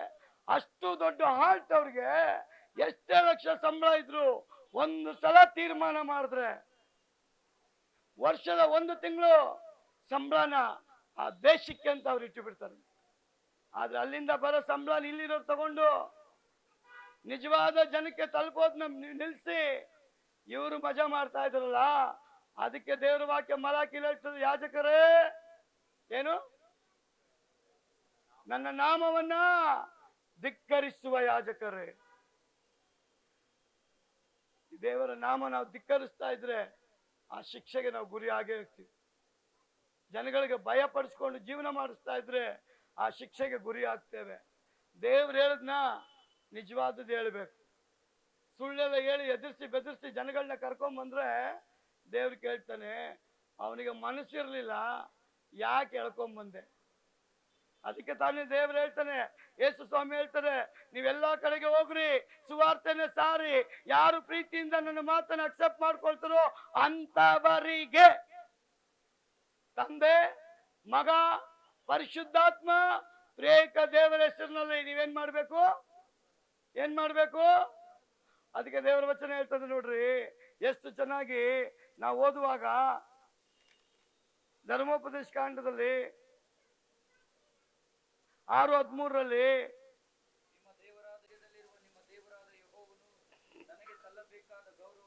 ಬೇರೆಯವರಿಗೆ ಸಲ್ಲ. ಇದು ಯಾವಾಗ ಪ್ರಮಾಣ ಮಾಡ್ತೀವ್ರಿ? ದೀಕ್ಷಾ ಸ್ಥಾನ ತಗೊಳ್ಳುವಾಗ ಬಹಳ ಸ್ಟ್ರಾಂಗ್ ಆಗಿ ಬಂದಿರ್ತಾನ. ಮುಳುಗಿ ಎದ್ದ ಮೇಲೆ ಬಹಳ ಸ್ಟ್ರಾಂಗ್ ಆಗಿರ್ತಾನೆ. ಅವತ್ತು ಎಲ್ಲೆಲ್ಲಿ ತೋರಿಸಿದ ಕಡೆ ಪ್ರಮಾಣ ಮಾಡಿಬಿಡ್ತಾನೆ. 3 ತಿಂಗಳು ಆಯ್ತಂಗೆ ಅವನ ಪ್ರಮಾಣ ಎಲ್ಲೋಯ್ತೋ ಗೊತ್ತೇ ಆಗಲ್ಲ. ಅವನ್ ದೇವ್ರು ಯಾರು ಅಂತಾನೆ ಗೊತ್ತಾಗಲ್ಲ ಅವನಿಗೆ. ಬಿಲೀವರ್ಸ್ ಇದೇ ಪ್ರಾಬ್ಲಮ್. ಆದ್ರೆ ನಿಜವಾಗ್ಲೂ ಸ್ವಾಮಿನ ನೋಡಿದವನು ಹಿಂಗ ಆಟ ಆಡಲ್ಲ. ನಿಜವಾಗ್ಲೂ ದೇವರ ಮುಖವನ್ನು ನೋಡಲ್ಪಟ್ಟವನು, ದೇವರಿಗಾಗಿ ಜೀವಿಸುವುದಕ್ಕೆ ತನ್ನನ್ನು ಸಮರ್ಪಣೆ ಮಾಡಲ್ಪಟ್ಟವನು, ಲೋಕದ ಮೇಲೆ ಒಂದು ಕಾಲು, ಪರಲೋಕದ ಮೇಲೆ ಒಂದು ಕಾಲು, ಅವನು ಇದಕ್ಕೆ ಹೋಗಲ್ಲ. ಒಂದು ಆಮೇಲೆ ಹೇಳ್ಬೇಕು. ಪ್ರಿಯ ಸಹೋದರಿಯೇ, ನನ್ನ ಒಂದೇ ಆಸೆ ಏನಂದ್ರೆ ನನ್ನ ಸಭೆ ದೇವರ ಭಯಭಕ್ತಿಯಲ್ಲಿ ಬೆಳಿಬೇಕು. ನನ್ನ ಸಭೆ ದೇವರ ಕಾರ್ಯದಲ್ಲಿ ಆಕ್ಟಿವ್ ಆಗಿರ್ಬೇಕು. ನನ್ನ ಸಭೆ ದೇವರ ರಾಜ್ಯದಲ್ಲಿ ಮುಂದೆ ಇರಬೇಕು ಅನ್ನೋದು ನನ್ನ ಆಸೆ. ನನ್ನ ಆಸೆ ತಪ್ಪ ಸರಿನಾ? ನನ್ನ ಆಸೆ ಪಡೋದು ಸರಿನಾ ತಪ್ಪ? ಆ ಸರಿ ಅನ್ನೋದು ಜೋರಾಗಿ ಬರ್ತಾ ಇದೆ. ಸರಿನಾ ತಪ್ಪ? ಈ ಸಭೆ ಭಯಭಕ್ತಿಲಿ ಇರಬೇಕು ಅನ್ನೋದು ಆಸೆ ಪಡೋದು ತಪ್ಪ ಸರಿನಾ? ನನ್ನ ಮಕ್ಕಳೆಲ್ಲ ಆಕ್ಟಿವ್ ಆಗಿರೋದು ಸರಿನಾ ತಪ್ಪ? ಚುರುಕಾಗಿರೋದು ಆಸೆ ಪಡೋದು ತಪ್ಪ ಸರಿನಾ? ಎಲ್ಲರೂ ಎಕ್ಸಾಮ್ ಅಲ್ಲಿ ಪಾಸ್ ಆಗ್ಬೇಕಾ ಫೇಲ್ ಆಗ್ಬೇಕಾ? ಮತ್ತೆ ಅವಾಗ ಏನ್ ಮಾಡ್ಬೇಕು ನಾವೆಲ್ಲ? ಸಪೋರ್ಟ್ ಮಾಡ್ಬೇಕಾ ಬೇಡವಾ? ಫಾಸ್ಟ್ 20 ಸಲ ಫೋನ್ ಇಡ್ಬೇಕು, ಯಾಕೆ ಸಿಸ್ಟರ್ ಬಂದಿಲ್ಲ, ಯಾಕೆ ಬ್ರದರ್ ಬಂದಿಲ್ಲ? ಇದು ಎಲ್ಲಿವರೆಗೂ ಬೆಳೆಸ್ಕೊಳ್ತೀರ್ರಿ? ಇನ್ನು ಎಷ್ಟು ವರ್ಷ ಬೆಳಿಬೇಕ್ರಿ? ಅಲ್ಪಾವಧಿ ಒಳಗೆ ದೇವರ ರಾಜ್ಯ ಕಟ್ರಿ. ನಿಮ್ಮನ್ನು ಆರಿಸಲ್ಪಟ್ಟ ದಿನ ಮೊದಲುಗೊಂಡು ಸಾಯ ದಿನದವರೆಗೂ ದೇವರ ರಾಜ್ಯಕ್ಕೆ ನಿಮ್ಮ ಲೈಫಲ್ಲಿ ಮೊದಲನೇ ಪ್ರಾಮುಖ್ಯತೆ ಕೊಡಬೇಕು. ಬೇರೆ ಯಾವುದಕ್ಕೂ ಕೊಡಂಗಿಲ್ಲ ಅಂತ ದೇವರು ಹೇಳ್ತಾನೆ. ವಿಗ್ರಹ ಅಂದ ತಕ್ಷಣ ಕೈಯಲ್ಲಿ ಮಾಡಲ್ಪಟ್ಟ ಬೊಂಬೆ ಮುಂದೆ ಬಿದ್ದಿಲ್ಲ ಅಂತಲ್ಲ. ಹಣ ಒಂದು ವಿಗ್ರಹ, ಬಂಗಾರ ಒಂದು ವಿಗ್ರಹ, ಬೆಳ್ಳಿ ಒಂದು ವಿಗ್ರಹ, ವಜ್ರ ಒಂದು ವಿಗ್ರಹ, ನಿನ್ನ ಆಸೆ ಪಡೋ ಬಟ್ಟೆಗಳು ಒಂದು ವಿಗ್ರಹನೇ,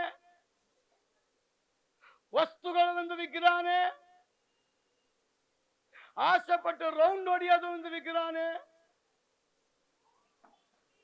ಟೂರ್ಗೆ ಹೋಗ್ರಿ ತಪ್ಪಲ್ಲ, ಮೊದಲು ದೇವರು ಅನಿವಾರ್ಯ, ನೋ ಪ್ರಾಬ್ಲಮ್. ಸಮಯ ಇದ್ದು ದೇವರಿಗೆ ಅಗೌರವ ಕೊಡಬೇಡ ಅಂತ ದೇವ್ರು. ಅದು ನನಗೆ ನೋವಾಗಲ್ಲ, ನನ್ನ ದೇವರಿಗೆ ನೋವಾಗುತ್ತೆ. ಆದ ಕಾರಣ ದೇವರ ವಾಕ್ಯ ಹೇಳ್ತದೆ, ನನ್ನ ಭಯ ನಿಮ್ಮ ಹತ್ರ ಎಲ್ಲಿದೆ? ನನ್ನ ಭಯ ನಿಮ್ಮ ಹತ್ರ ಎಲ್ಲಿದೆ? ಅದಕ್ಕೆ ಒಂದು ಊರಲ್ಲಿ ಒಂದು ಪಾಸ್ಟ್ರು ತಲೆ ಮೇಲೆ ಕೈ ಇಟ್ಟು ಜನಗಳನ್ನ ಕಾಲು ಕೊಟ್ಟು ಬೀಳಿಸ್ಬಿಡೋನಂತೆ. ಇದ್ದೀರಾ? ಅವನೇನ್ ಮಾಡೋನಂತೆ? ತಲೆ ಮೇಲೆ ಕೈ ಇಡೋದು, ಕೆಳಗಡೆ ಒಂದು ಕಾಲು ಕೊಡೋದು, ಜನಗಳನ್ನ ಬೀಳಿಸಿಬಿಡೋದು. ಇವನ್ ಜನರಲ್ಲಿ ಈ ರೀತಿ ಭಯ ಹುಟ್ಟಿಸ್ಬಿಟ್ಟಿದ್ದ. ಅವನ್ ರೋಡಲ್ಲಿ ನಡ್ಕೊಂಡ್ ಬರ್ತಾ ಇದ್ನಂತೆ. ಜನ ಅವನ್ನ ನೋಡಿ ಮೊದಲೇ ಮಲ್ಕೊಂಡ್ಬಿಟ್ರಂತೆ. ನೀನ್ ಬೀಳ್ಸಕ್ಕಿಂತ ನಾವೇ ಬಿದ್ದೋಗ್ಬಿಡ್ತೀವಿ ಅಂತ. ಆ ಭಯ ನಾವು ತರಬಾರ್ದು. ನನ್ನ ದೇವ್ರು ಏನ್ ಹೇಳ್ತಾನೆ ಅದೇ ಭಯ ನಿಮಗೆ ಬರ್ಬೇಕು. ಹಲ್ಲೆಲೂಯಾ. ಅದಕ್ಕೆ ಏನಂತಾನೆ ಸೇವಕರೇ, ನನ್ನ ನಾಮವನ್ನ ಏನ್ ಮಾಡಬೇಡಿ, ನೀವು ಧಿಕ್ಕರಿಸಬೇಡ್ರಿ. ನನಗೊಂದು ನೋವಿನ ಸಂಗತಿ, ಎಷ್ಟೋ ಪಾಸ್ಟರ್ಸ್ ಕೇರಳ ಹೋಗಿ ಮಂತ್ರವಾದಿಗಳ ಹತ್ರ ಉಂಗುರಕ್ಕೆ ಬ್ಲ್ಯಾಕ್ ಮ್ಯಾಜಿಕ್ ಮಾಡಿಸ್ಕೊಂಡ್ ಬಂದವ್ರಂತ. ಅವನ್ ಕೈ ಎತ್ತಿದ ತಕ್ಷಣ ಜನಗಳೆಲ್ಲ ಉದುರ್ಬೇಕಂತ. ಹಂಗೆ ಅವನ್ ಕೈ ಎತ್ತಿದ್ರೆ ಯಾರು ಉದುರ್ಬೇಕು? ಜನಗಳು ಉದುರ್ಬೇಕು. ನಾನು ನೊಂದು ಹೇಳ್ತಾ ಇದ್ದೀನಿ. ಒಂದು ಬಹಳ ದೊಡ್ಡ ಸೇವಕರನ್ನ ಮೀಟ್ ಮಾಡಿದ್ರು 2 ಗಂಟೆ ರಾತ್ರಿ ಒಂದ್ಸಲ. ನನಗೆ ಅಪಾಯಿಂಟ್ಮೆಂಟ್ ಕೊಟ್ಟಿದ್ರು. ಅವ್ರನ್ನ ಶಿವಮೊಗ್ಗಕ್ಕೆ ಕರೆಸ್ಬೇಕು ಅಂತ ಬಹಳ ಆಸೆ ಇತ್ತು ನನಗೆ. ನನ್ನ ಕೊಲೆಗೆ ಹುಬ್ಳಿಲಿ ಮೀಟಿಂಗ್ ಬುಕ್ ಮಾಡಿದ್ರು. 2.5 ತಾಸಿಗೆ ನನಗೆ ಅಪಾಯಿಂಟ್ಮೆಂಟ್ ಸಿಕ್ತು ಮಧ್ಯರಾತ್ರಿ. ಅವರೆಲ್ಲ ಡಿನ್ನರ್ ಮುಗಿಸಿದ್ರು. ಅವ್ರಿಲ್ಲ ಹಾಲ್ಗೆ ನನ್ನ ಕರೆಸಿದ್ರು. ನಾವು 4 ಜನ ಪಾಸ್ಟರ್ಸ್ ಹೋಗಿದ್ರು. ನಾನೇ ಮಾತಾಡ್ತಾ ಇದ್ದೆ. ಆ ಘನ ಸೇವಕರು ಒಂದು ಜೋಕ್ ಹೇಳಿದ್ರು. ಪಾಸ್ಟರ್ಸ್ ಯಾವಾಗ್ಲೂ ಏನು ಸೀರಿಯಸ್ ಆಗಿರ್ಬೇಕಂತ ಏನು ದೇವ್ರು ಬರ್ದಿಲ್ಲ, ನೀನು ಖುಷಿಯಾಗಿರಪ್ಪ ಅಂತಾರೆ. ಆ ಟೈಮ್ ಬಂದಾಗ ನಾವು ಸೀರಿಯಸ್ನೆಸ್ಗೆ ಬರ್ಬೇಕು. ಸಂತೋಷ ಪಡುವಾಗ ನಾವು ಸಂತೋಷಕ್ಕೆ ಹೋಗ್ಬೇಕು. ಎಂಜಾಯ್ ಮಾಡುವಾಗ ನಾವು ಎಂಜಾಯ್ ಹಂಗನ್ಬಿಟ್ಟು ಪಬ್ಬಲ್ಲಿ ಹೋಗಿ ಕ್ಲಬ್ಬಲ್ಲಿ ಎಣ್ಣೆ ಹೊಡ್ಕೊಂಡು ಎಂಜಾಯ್ ಮಾಡುವಂತಲ್ಲ, ದೇವ್ರ ಸನ್ನಿಧಾನ ಅಂತ. ಆ ಸೇವಕರು ಒಂದು ಜೋಕ್ ಹೇಳಿ ಜೋರಾಗಿ ನಗಾಡ್ತಾ ಇದ್ರು. ಅವ್ರ ಹತ್ರ ಇರೋರೆಲ್ಲ ಏನ್ ಮಾಡ್ತಾ ಇದ್ರು ಹೇಳ್ರಿ, ಮುಗಿಸ್ತೀನಿ. ಇವಾಗ ನಾನು ನಗಾಡಿದ್ರೆ ಮಂಜು ಮಗು ಎಲ್ಲ ನಗಾಡ್ತಾರೆ. ಯಾವಾಗ ಅವ್ರ ಮನೇಲಿ ಇದ್ದಾಗ ನಗಾಡ್ತಾರ? ನನ್ನ ಜೊತೆ ಇದ್ದಾಗ ತಾನು ನಗಾಡ್ಬೇಕು. ನನ್ನ ಜೊತೆ ಇದ್ದಾಗ ಅಲ್ಲಿ ಕಚ್ಕೊಂಡು ನಗಾಡಕ್ ಬಂದ್ರು ನಗಾಡ್ದೆ ಹೋದ್ರೆ ನಾನು ಮಾತ್ರ ನಗ ಕಂಟ್ರೋಲ್ ಮಾಡೋದೇ ಇಲ್ಲ. ಅದು ಏನಾದ್ರೂ ಆಗ್ಲಿ ನಗಾಡ್ಬಿಡ್ತೀನಿ. ಅವ್ರು ನಗಾಡಿದ್ರು. ಅವ್ರ ಕೈ ಎತ್ತಿದ್ರು ಜನ ಉದುರ್ತಾರೆ. ಅವ್ರು ನಗಾಡ್ತಾ ಇದ್ರು. ಅವ್ರ ಹೋಮ್ ಮಿನಿಸ್ಟರ್ ಬಂದ್ರು. ಯಾರು ಹೋಮ್ ಮಿನಿಸ್ಟ್ರು ಹೇಳ್ರಿ? ಹೋಮ್ ಮಿನಿಸ್ಟರ್ ಯಾರು? ಬಾಯಿ ಮುಚ್ಕೊಂಡು ಕೂತ್ಕೊಂತ ಅಂದ್ರು. ಪಕ್ಕಂತ ಬಾಯಿ ಮುಚ್ಕೊಂಡು ಅವತ್ತೇ ಡಿಸೈಡ್ ಮಾಡಿದೆ, ಈ ಸೇವಕ ನಮ್ಮೂರಿಗೆ ಬೇಡ ಅಂತ. ಅರ್ಥ ಆಯ್ತಾ ನಿಮ್ಗೆ? ಅರ್ಥ ಆಯ್ತಾ? ಅಭಿಷೇಕ ಯಾರು? ಎಂಟಿದ ದೇವ್ರದ. ಅಭಿಷೇಕ ಇರೋನಿಗೆ ಈ ಎಂಟಿ ಕಂಟ್ರೋಲ್ ಮಾಡ್ತಾಳೆ ಅಂದ್ರೆ ಮತ್ತೆ ಅಭಿಷೇಕ ಇರೋನು ಎಲ್ಲಿ? ನಾನು ಕೊಟ್ಟಿರುವ ಆತ್ಮ ಯಾವ ಆತ್ಮ? ಬಲ, ಪ್ರೀತಿ, ಶಿಕ್ಷಣದ ಆತ್ಮ. ಅವಳೊಂದು ವೇಳೆ ಮನೆ ಒಳಗೆ 4 ರೂಮ್ ಒಳಗೆ ಬಾಯಿ ಮುಚ್ಚು ಅಂತ ಹೇಳಿ ಸ್ಲೇಟು ಬಲ್ಪ ಕೊಟ್ಟು ಕುಣಿಸಿದ್ರೆ ಹೌದು ಅನ್ಬೋದಾಗಿತ್ತು. 4 ಜನರ ಮುಂದೆ ಅವಳು ಬಂದ ತಕ್ಷಣ ಈ ಪವಿತ್ರ ಆತ್ಮ ಆ ಪವಿತ್ರ ಆತ್ಮನಿಗೆ ಎದುರುಕೊಳ್ತದೆ ಅಂದ್ರೆ ಅವಾಗ ಯಾವ ಆತ್ಮ? ಅದಕ್ಕೆ ಮಲಾಕಿ ಹೇಳ್ತಾನೆ, ಎಲ್ಲಿ ನನ್ನ ಮರ್ಯಾದೆ? ದೇವರಿಗೆ ಸಲ್ಲಬೇಕಾದ ಗೌರವ ಎಲ್ಲಿ? ಪ್ರಿಯ ಸಹೋದರಿಯೇ, ಇವತ್ತು ನಿಜವಾದ ವಿಶ್ವಾಸಿಗಳ ಮನೆಯಲ್ಲಿ ದೇವರ ಭಯ ಇಲ್ಲ, ಸಭೆಗಳಲ್ಲಿ ದೇವರ ಭಯ ಇಲ್ಲ, ಗಂಡ ಹೆಂಡತಿಯಲ್ಲಿ ದೇವರ ಭಯ ಇಲ್ಲ, ನಮ್ಮ ಮನೆ ಮಕ್ಕಳಲ್ಲಿ ದೇವರ ಭಯ ಇಲ್ಲ. ಸಭೆ ಹೇಳುವಂತ ಕಾರ್ಯಗಳಿಗೆ ಜನಗಳ ಬಳಿ ರೆಸ್ಪಾನ್ಸಿಬಿಲಿಟಿ ಇಲ್ಲ. ಇದು ನಾನು ಹೇಳ್ತಾ ಇಲ್ಲ, ನಂದು ಸಂದೇಶ ಬೇರೆ ರೀ. ಇಲ್ಲಿ ಬಂದು ನಿಂತ ಮೇಲೆ ಬೇರೆ ಆಗೋಗ್ಬಿಡ್ತು. ಹಾಗಾದ್ರೆ ಈ ವರ್ಷದ ಕಡೇ ತಿಂಗಳಲ್ಲಿ ಬಂದಿದ್ದೀವಿ ನಾವು. ಹಾಗಾದ್ರೆ ಇದೇ ರೀತಿ ನೆಕ್ಸ್ಟ್ ಇಯರ್ ಕಂಟಿನ್ಯೂ ಆಗಬೇಕಾ? ನಾನೇನು ಯಾರನ್ನ ಅಪಾಯಿಂಟ್ಮೆಂಟ್ ಮಾಡಿ ಮುಂದಕ್ಕೆ ಹೋಯ್ತಾ ಇರ್ತೀನಿ. ನನ್ನ ಕೆಲಸ ನಾನು ಮಾಡಲೇಬೇಕು. ಮಾತು ಕೇಳ್ದಾರವ್ರನ್ನ ಕುಂತ್ಕೊಂಡು ಕಾಯ್ಕೊಂಡು ಕೂತ್ಕೊಳ್ಳೋಕೆ ಆಗಲ್ಲ. ಮಾತು ಕೇಳಕ್ಕೆ ದೇವ್ರು ಎಲ್ಲೆಲ್ಲಿ ಇಟ್ಟವನಲ್ಲಿ ನಾನು ಹೋಗ್ಲೇಬೇಕು. ದೇವ್ರ ನಾಮ ಮಹಿಮೆಗೆ ಹೇಳ್ತೀನಿ ನೋಡ್ರಿ. ಜನವರಿಲಿ ಒಂದು ಮೀಟಿಂಗ್ ಬುಕ್ ಆಗಿದೆ, ಫೆಬ್ರವರಿಲಿ ಒಂದು ಮೀಟಿಂಗ್ ಬುಕ್ ಆಗಿದೆ, ಮಾರ್ಚಲ್ಲಿ ಒಂದು ಮೀಟಿಂಗ್ ಬುಕ್ ಆಗಿದೆ. ಇದಕ್ಕೆಲ್ಲ ಕಾರಣ ನನ್ನ ಒಂದ್ ಪ್ರಾರ್ಥನೆ ಅಲ್ಲ, 5.5 ವರ್ಷ ಮಾಡಲ್ಪಟ್ಟ ಝೂಮ್ ಪ್ರಾರ್ಥನೆ. ಅದರ ಪ್ರಾರ್ಥನೆ ಫಲ ದೇವ್ರು ನಡೆಸ್ತಾ ಇದ್ದಾನೆ. ಅದರ ಪ್ರಾರ್ಥನೆ ಫಲ ದೇವ್ರು ಸಕ್ಸಸ್ ಕೊಡ್ತಾ ಇದ್ದಾನೆ. ಅದರ ಪ್ರಾರ್ಥನೆ ಫಲ ದೇವ್ರು ಕರೀತಾ ಇದ್ದಾನೆ. ಅದರ ಪ್ರಾರ್ಥನೆ ಫಲ ನಾವು ಅನುಭವಿಸ್ಬೇಕು ಅಂದ್ರೆ ನೀವು ದೇವರಿಗೆ ಭಯಪಡ್ರಿ. ಇಲ್ಲಿ ಒಬ್ಬೊಬ್ಬರನ್ನು ದೇವ್ರು ಕರ್ಕೊಂಡು ಹೋಗಿ ಉಪಯೋಗ ಮಾಡ್ತಾನೆ. ಎಲ್ಲರೂ ಇಲ್ಲಿ ಮಳೆ ಹೊಡ್ಕೊಂಡು ಲಾಸ್ಟ್ ವರ್ಗು ಇಲ್ಲೇ ಇರ್ಬೇಕಂತ ದೇವ್ರು ಕರೆದಿಲ್ಲ. ಮಕ್ಕಳು ಬೆಳೆದ ಮೇಲೆ ಯಾವ ರೀತಿ ತಂದೆ ತಾಯಿ ಮದುವೆ ಮಾಡಿ ಆಚೆ ಕಳಿಸ್ತಾರೋ, ಸಭೆ ಅದೇ ರೀತಿಯಾಗಿ ಬೆಳೆದು ಸೇವೆಗೆ ಆಚೆ ಹೋಗಬೇಕು. ಹೋಗೋದಕ್ಕೂ ಕ್ರಮ ಇರಬೇಕು. ಹೋಗಕ್ ಮುಂಚೆ ಎಲ್ಲರ ಪ್ರೀತಿ ಸಂಪಾದನೆ ಮಾಡಬೇಕು. ಎಲ್ಲರೂ ಎಸ್ ಇವರು ಸೇವೆ ಮಾಡಕ್ಕೆ ಲಾಯಕರು ಅಂತ ಹೇಳಬೇಕು. ನಮಗೆ ನಾವೇ ಸೇವಕರಾಗಕ್ಕಾಗಲ್ಲ. ಬೈಬಲ್ ಓದಿ ಹಾಡು ಹೇಳಿದ ತಕ್ಷಣ ನೀನಾಗ್ಲಿ ನಾನಾಗ್ಲಿ ಸೇವಕ ಆಗಕ್ಕಾಗಲ್ಲಮ್ಮ. ಜನರ ಪ್ರೀತಿ ಸಂಪಾದನೆ ಮಾಡಬೇಕು. ಒಬ್ಬ ಹೊಗಳ್ತಾನೆ, ಒಬ್ಬ ಬೈತಾನೆ, ಒಬ್ಬ ಉಗಿತಾನೆ, ಒಬ್ಬ ಎಳಿತಾನೆ, ಒಬ್ಬ ಗಲಾಟೆ ಮಾಡ್ತಾನೆ, ಏನೇನೋ ನಡೆಯುತ್ತೆ. ಎಲ್ಲ ಅಡಗಿಸ್ಕೊಬೇಕು ನೀವು. ಅದಕ್ಕೆ ಒಬ್ಬನು ನನ್ನ ಸೇವೆ ಮಾಡೋದಾದ್ರೆ ತನ್ನ ಶಿಲುಬೆ ಹೊತ್ತು ಬರ್ಬೇಕಂತೆ. ಶಿಲುಬೆ ಅಂದ್ರೆ 6 ಅಡಿ 3 ಅಡಿ ಮರದಲ್ಲಿ ಕಾರ್ಪೆಂಟ್ರಿಗಳು ಮಾಡಿಸ್ಕೊಂಡು ಎತ್ಕೊಂಡು ಹೋಗೋದಲ್ಲ. ಬರ ಅವಮಾನಗಳು. ನೀವು ಅನ್ಕೊಂಡಿರ್ಬೇಕು ರಾಜೇಶ್ ಬಾಸ್ ಆರಾಮಾಗೋನೆ ಅಂತ. ಇಲ್ಲ, ಇದೇ ಚರ್ಚ್ ಅವರ ಮನೆಗೆ ಹೋಗಿ ನಾನು ಸರಿಯಾಗಿ ಉಗಿತಾ ಇರ್ತಾರೆ, ಚೆನ್ನಾಗಿ ಬೈತಾರೆ. ನನ್ನ ಕಿವಿ ನನ್ನ ಹತ್ರನೇ ಐತೆ, ನಿಮ್ಮ ಮನೆ ಹತ್ರ ಬರಲ್ಲ. ಆದ್ರೂ ಬಂದ್ರು ದೇವರಿಗೆ ಸ್ತೋತ್ರ. ಊರವ್ರು ಎಷ್ಟು ಜನ ಬೈತಾರೋ ನೀವಷ್ಟು ಮೇಲ್ ಬರ್ತೀರ. ಬರ್ದಿಟ್ಕೊಡ್ರಿ. ನಿಮ್ಗೆ ಯಾವ್ದ್ರಲ್ಲಿ ಭಯಂಕರ ಟೈಟ್ ಬರ್ತದೋ ನೆಕ್ಸ್ಟ್ ಅದರಿಂದ ದೊಡ್ಡ ಅವಾರ್ಡ್ ಇದೆ ಅಂತ. ಅವಾರ್ಡ್ ರಿವಾರ್ಡ್ ದೇವ್ರು ಕೊಡ್ತಾನೆ. ಈ ಕ್ರಿಸ್ಮಸ್ ಸ್ಟಾರ್ಟ್ ಆಗಕ್ಕೆ ಮುಂಚೆ ತುಂಬಾ ಚಿಂತೆ ಇತ್ತು ನನಗೆ, ಹೆಂಗ್ ನಡೆಯುತ್ತೆ ದೇವ್ರೆ ಅಂತ. ನಿಮ್ಗೆ ಓಪನ್ ಆಗಿ ಹೇಳ್ತೀನಿ, 1,70,000 ಖರ್ಚಾಯ್ತು. ಎಷ್ಟು? 1,70,000. ಪಾಪ ವಿಜಯ್ ಬ್ರದರು ಅವ್ರಿಗೆ ಊರಿಂದ ಸಾಮ್ಯಾನದವ್ರನ್ನ ಕರ್ಕೊಂಬಂದಿದ್ರು. ಅವನು ವಿಡಿಯೋ ತೋರಿಸ್ದ, ಸೂಪರ್ ಆಗಿತ್ತು. ಇನ್ನೊಬ್ಬ ಬಂದ, ಅವನು ವಿಡಿಯೋ ಸೂಪರ್ ಆಗಿತ್ತು. ನಾವು ಯೋಚನೆ ಮಾಡ್ದೋ, ಒಂದು ಸೌಟ್ ಬೇಕು, ಅದು ಬೇಕು, ಇದು ಬೇಕು, ಇಲ್ಲಿ ಕೊಡಕ್ಕೆ ಯಾರು ಇಲ್ಲಪ್ಪ. ಎಲ್ಲಾರು ಯಾರು ಹೊಡಿತಾರೆ ಫೋನು? ನನಗೆ ನನ್ನ ಹೆಂಡತಿಗೆ ಇಬ್ಬರಿಗೆ ಹೊಡಿತಾರೆ. ಉಪ್ಪಿಲ್ವಾ? ನಮಗೆ ಹೊಡಿಯೋದು. ಉಪ್ಪಿನಕಾಯಿ ಇಲ್ವಾ? ನಮಗೆ ಹೊಡಿಯೋದು. ಅಲ್ಲಿ ತಿರುಗಿಸೋ ಮಿಷಿನ್ ಇಲ್ವಾ? ನಮಗೆ ಹೊಡಿಯೋದು. ನಿಮ್ಗೆ ಯಾರಿಗಾದ್ರು ಫೋನ್ ಬರುತ್ತಾ? ನಿಮ್ಗೆ ಯಾರಿಗೂ ಬರೋಲ್ಲ. ಬರೋದೆಲ್ಲಿಗೆ? ನೀವು ಕ್ಲೀನಾಗಿ ಬರ್ತೀರಾ, ನಾಟಕ ಮಾಡಿ ಮನೆಗೆ ಹೋಗ್ಬಿಡ್ತೀರಾ. ನಿಜವಾಗ್ಲೂ ನಾಟಕ ಆಡ್ಬೇಕಾಗಿರೋದು ಯಾರು? ನಾವೇ.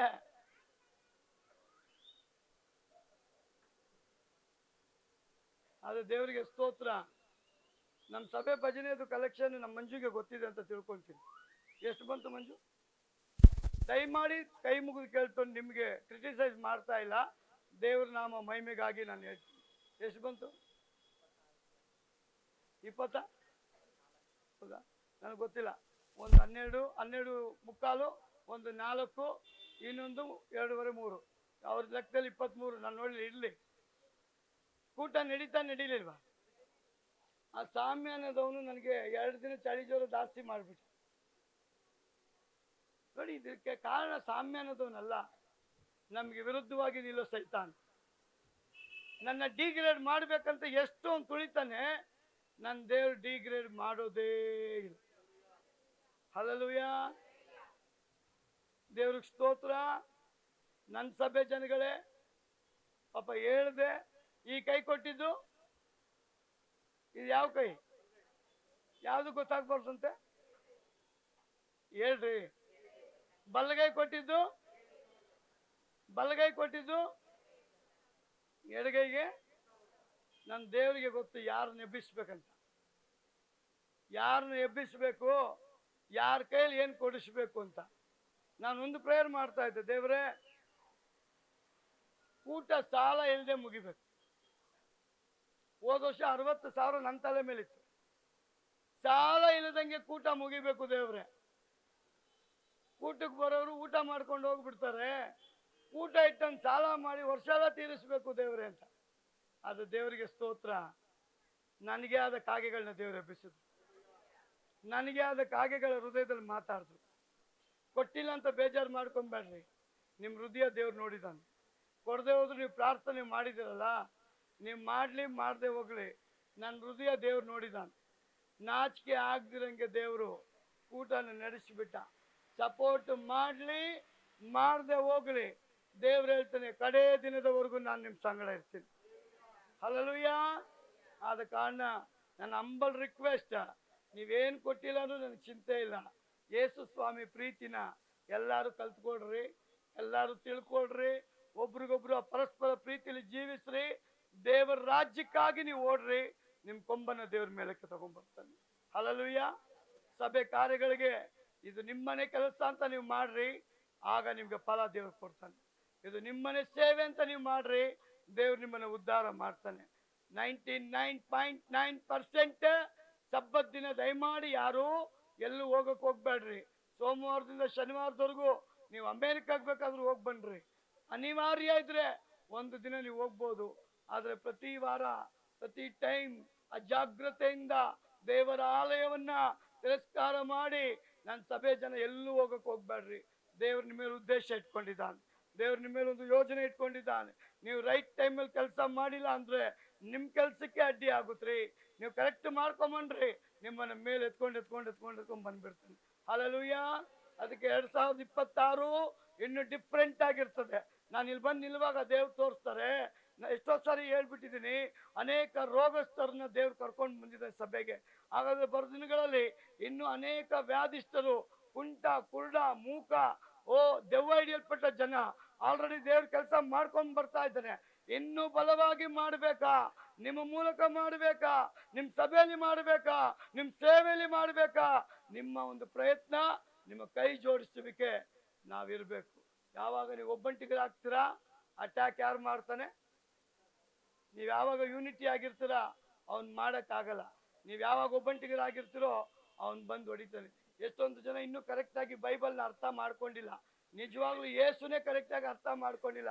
ಒಂದು ಮಾತು ಹೇಳಿ ಮುಗಿಸ್ತೀನಿ, ನಿಜವಾಗ್ಲೂ ಯೇಸುನ ಅರ್ಥ ಮಾಡ್ಕೊಂಡವನಲ್ಲಿ ಅವ್ನು ಯಾವತ್ತೂ ಜಗಳ ಮಾಡಕ್ ಹೋಗೋದು ಇಲ್ಲ, ಅವನು ಯಾವತ್ತೂ ಕೊರಗೋದು ಇಲ್ಲ, ಅವನು ಯಾವತ್ತೂ ದೇವ್ರ ವಿರುದ್ಧವಾಗಿ ನಿಲ್ಲೋದು ಇಲ್ಲ, ಅವನ ಮುಖ ತಪ್ಪಗೆ ಮಾಡ್ಕೊಳ್ಳೋದು ಇಲ್ಲ.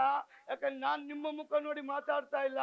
ಅಂತ ಪರಲೋಕದ ದೇವರೇ ಕಾಣಿಕೆ ಕೊಟ್ಟಂತ ಕಾಯಿನಿಗೆ ಬಂದು ಕೇಳ್ತಾನೆ, ನಿನಗೇನಯ್ಯ ರೋಗ? ನೀನೇ ಕೊಲೆ ಮಾಡಿ, ನೀನೇ ಹೊಡೆದಾಕಿ, ನಾನು ಬಂದಾಗ ಮುಖಕ್ಕೆ ಎಣ್ಣೆ ಬೆಳ್ಕೊಂಡು ನಿಂತಿದ್ಯಾ ಅಂತ ದೇವ್ರು ಕೇಳ್ತಾರೆ. ಅವಾಗ ಅವನು ಹೇಳ್ತಾನೆ, ಇಲ್ಲಪ್ಪ, ನಾನು ತಪ್ಪು ಮಾಡಿಬಿಟ್ಟೆ. ಅವನು ಒಪ್ಕೊಂಡ್ರೆ ದೇವ್ರು ಬಿಟ್ಬಿಟ್ನಾ? ಅವನು ಕೇಳ್ಕೊಳ್ತಾನೆ, ನಾನು ತಪ್ಪು ಮಾಡಿ ನಾನು ಭಯದಲ್ಲಿದ್ದೀನಿ, ನಾನು ಆಚೆ ಹೋಗುವಾಗ ಯಾರಾದರೂ ಹೊಡೆದು ಸಾಯಿಸಿಬಿಡ್ತಾರೆ, ನನಗೆ ರಕ್ಷಣೆ ಕೊಡ್ತೀಯ? ನೀನು ನನಗೆ ರಕ್ಷಣೆ ಕೊಡ್ತೀಯ?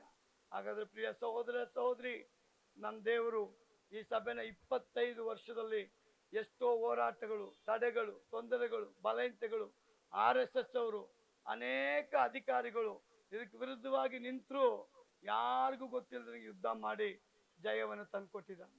ಅಷ್ಟು ಸುಲಭವಾಗಿ ಸಭೆನ ದೇವ್ರು ಬಿಡಕ್ಕೆ ಹೋಗಲ್ಲ. ಆದ ಕಾರಣ ಈ ದೇವರ ಮನೆಯಲ್ಲಿ ದೇವರ ಮಕ್ಕಳಾಗಿ ಇರುವಂತ ನಾವೇ ಧನ್ಯರು. ಆಮೇನ್. ಆದ ಕಾರಣ ನಮ್ಮನ್ನು ಒಪ್ಪಿಸ್ಕೊಡೋಣ, ನಾವು ಪ್ರಾರ್ಥನೆ ಮಾಡೋಣ.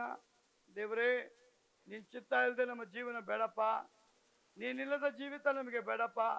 ನಿನ್ನ ಮಾತುಗಳು, ನಿನ್ನ ವಾಗ್ದಾನಗಳು ಹೌದು ದೇವರೇ, ನಾವು ನಿನಗಾಗಿ ಜೀವಿಸಬೇಕು, ನಿನ್ನ ರಾಜ್ಯಕ್ಕಾಗಿ ಜೀವಿಸಬೇಕು. ಪ್ರಕಟಣೆಯಲ್ಲಿ ದೇವರಾತ್ಮನು ಸ್ಪಷ್ಟವಾಗಿ ಹೇಳ್ತಾನೆ, ದೇವರಾತ್ಮನು ಹೇಳುವುದನ್ನು ಸಭೆಗೆ ಕಿವಿ ಉಳ್ಳವನು ಕೇಳಲಿ ಅಂತ. ಇದು ಕಡೆ ದಿನಗಳು ಬ್ರದರ್ ಸಿಸ್ಟರ್, ಇದು ಕಡೆ ದಿನ. ನಮಗೆ ನೋವು ಮೇಲೆ ನೋವು ಬಂದೇ ಬರುತ್ತೆ, ಹೋರಾಟದ ಮೇಲೆ ಹೋರಾಟ ಬಂದೇ ಬರುತ್ತೆ. ಆದ್ರೆ ನೀವು ಭಯ ಪಡಕ್ಕೆ ಹೋಗ್ಬೇಡ್ರಿ, ನಮ್ಮ ದೇವ್ರು ನಮ್ಮ ಮಧ್ಯದಲ್ಲಿದ್ದಾನೆ. ಇಸ್ರಾಯೇಲ್ ಜನಗಳಿಗೆ ಮೇಘಸ್ತಂಭ ಯಾವ ರೀತಿ ನಡ್ಕೊಂಡು ಹೋಯ್ತೋ, ಇವತ್ತು ಅದೇ ಪ್ರಕಾರವಾಗಿ ಪರಿಶುದ್ಧಾತ್ಮ ನಮ್ಮ ಮುಂಬಲವಾಗಿದ್ದಾನೆ. ಅವನು ರೈಟ್ ಲೆಫ್ಟ್ ಹೋಗುವಾಗ ಇದೇ ಕರೆಕ್ಟ್ ವೇ ಅಂತ ಅವನು ತೋರಿಸಲಿಕ್ಕಿದ್ದಾನೆ. ಆದ ಕಾರಣ ದೇವ್ರು ಕೇಳುವಂತ ಪ್ರಶ್ನೆ, ನನ್ನ ಸಭೆಯಲ್ಲಿರುವಂತವರೇ, ನನ್ನ ಮಕ್ಕಳಾಗಿರುವಂತವರೇ, ನನ್ನ ಮನೆಯವರೇ, ನನ್ನಲ್ಲಿರುವಂತಹ ಭಯಭಕ್ತಿ ಎಲ್ಲಿ? ನನ್ನ ಆಜ್ಞೆಗಳನ್ನು ಕೈಗೊಂಡು ನಡೀತಾ ಇದ್ದೀರಾ? ನನ್ನ ಕಟ್ಟಳೆಗಳನ್ನು ಕೈಗೊಂಡು ನಡೀತಾ ಇದ್ದೀರಾ? ನನ್ನ ಸ್ವಭಾವಗಳನ್ನ ಧರಿಸ್ಕೊಂಡಿದ್ದೀರಾ? ನಾನು ಕೊಟ್ಟ ಆಜ್ಞೆಗಳಿಗೆ ಅನುಗುಣವಾಗಿ ಅನೇಕ ಜನಗಳನ್ನ ನಡೆಸ್ತಾ ಇದ್ದೀರಾ? ನಮ್ಮ ಹತ್ರ ಉತ್ತರ ಇದೆಯಾ? ನಾವಿನ್ನೂ ಆಸ್ತಿಗಳಿಗಾಗಿ ಜಗಳ ಮಾಡ್ತಾ ಇದ್ದೇವೆ, ಬಂಗಾರಗಳಿಗಾಗಿ ಜಗಳ ಮಾಡ್ತಾ ಇದ್ದೇವೆ, ಕೆಲಸಗಳಿಗಾಗಿ ಜಗಳ ಮಾಡ್ತಾ ಇದ್ದೇವೆ, ಬೇರೆಯವ್ರನ್ನ ನೋಡಿ ಹೊಟ್ಟೆ ಕಿಚ್ಚುಪಟ್ಟು ಜಗಳ ಮಾಡ್ತಾ ಇದ್ದೇವೆ. ಇನ್ನು ಲೋಕ ರೂಢಿಯಾದ ಜೀವಿತದಲ್ಲೇ ನಾವು ಬಿದ್ದೋಗಿದ್ದೇವೆ. ಆದ್ರೆ ಭಕ್ತನ ಹೇಳ್ತಾನೆ, ಕ್ರಿಸ್ತನಿಲ್ಲದ ಜೀವಿತ ಜೀವಿತ ಅಲ್ಲ, ಕ್ರಿಸ್ತನಿಲ್ಲದ ಬದುಕು ಬದುಕಲ್ಲ, ಕ್ರಿಸ್ತನಿಲ್ಲದ ಬಾಳು ಬಾಳಲ್ಲ. ನಮ್ಮನ್ನು ಒಪ್ಪಿಸಿಕೊಡೋಣ. ದೇವರೇ, ನನಗೆ ನೀನು ಬೇಕು ಸ್ವಾಮಿ, ನಿನ್ನ ಪ್ರಸನ್ನತೆ ಬೇಕು ದೇವರೇ. ಇಲ್ಲಿವರೆಗೂ ಹೆಂಗೆ ನಡೆದೋ ನನಗೆ ಗೊತ್ತಿಲ್ಲಪ್ಪ, ಇನ್ನು ಮೇಲೆ ನಾನು ನಡೆಯುವಂಥದ್ದನ್ನು ಕಲಿಸಿಕೊಡಪ್ಪ. ಯಾರ ಮುಂದೆ ಯಾವ ರೀತಿ ಇರಬೇಕು ಕಲಿಸಿಕೊಡಪ್ಪ. ಸೇವಕನಿಗೆ ಸಲ್ಲಬೇಕಾದ ಗೌರವ, ಯಜಮಾನನಿಗೆ ಸಲ್ಲಬೇಕಾದ ಗೌರವ, ಗಂಡನಿಗೆ ಸಲ್ಲಬೇಕಾದ ಗೌರವ, ಮಕ್ಕಳಿಗೆ ಮಕ್ಕಳು ತಂದೆಗೆ ಸಲ್ಲಬೇಕಾದಂಥ ಗೌರವ, ಅಪ್ಪ ದೇವರ ರಾಜ್ಯಕ್ಕೆ ಸಲ್ಲಬೇಕಾದ ಗೌರವ. ಹೌದು, ಎಲ್ಲ ವಿಧದಲ್ಲೂ ನಾನು ನಿನಗೆ ಗೌರವ ತರುವಂತ ಮಗನಾಗಿ ನನ್ನನ್ನು ಆಯ್ಕೆ ಮಾಡಪ್ಪ. ನಿನ್ನ ಮನೆಯಲ್ಲಿ ನಿನ್ನ ಆಜ್ಞೆಗೆ ಅನುಗುಣವಾಗಿ ನಡೆಯುವಂತ ಮಗನಾಗಿ ನನ್ನನ್ನು ನಡೆಸು ಸ್ವಾಮಿ ಅಂತ ನಾವು ಕೇಳೋದಾದ್ರೆ ನಮ್ಮ ದೇವ್ರು ನಡೆಸೋದಕ್ಕೆ ಶಕ್ತ. ನಾವೆಲ್ಲ ದೇವ್ರ ಸಮ್ಮುಖದಲ್ಲಿ ಎದ್ದು ನಿಂತುಕೊಳ್ಳೋಣ.